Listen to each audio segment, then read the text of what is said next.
Refrigeration is expressed in tons. A ton of refrigeration is defined by the number of BTUs that are required to melt a ton of ice in a 24-hour period. Your latent heat multiplier for ice is 144. If you multiply that by 2,000, you get 288,000 BTUs of heat are required to melt that ice. So if we take that 288,000 BTUs and we divide it by 24 hours in a day, it equals 12,000 BTUs per hour. And that's how we define a single ton of refrigeration, 12,000 BTUs.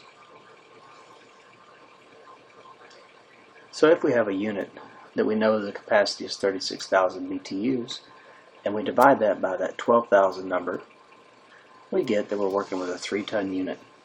And you can find this on the manufacturer's data plate. It'll be expressed in 36 in the model number.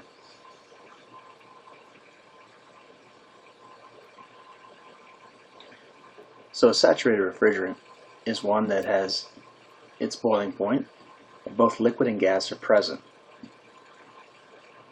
So what happens if we add heat to refrigeration that's in a saturated state? It becomes all vapor or all gas.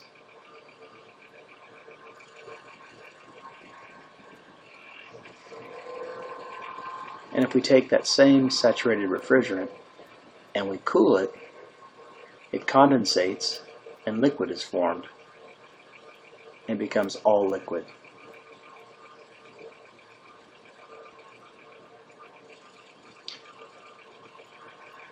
So superheat refrigerant is when you take a saturated refrigerant and you heat it up past its boiling point and only gas or vapor is present.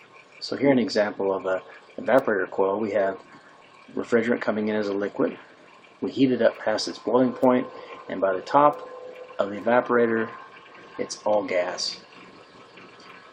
A subcooled refrigerant, when you take that same saturated refrigerant and you cool it below its saturation point, it becomes all liquid.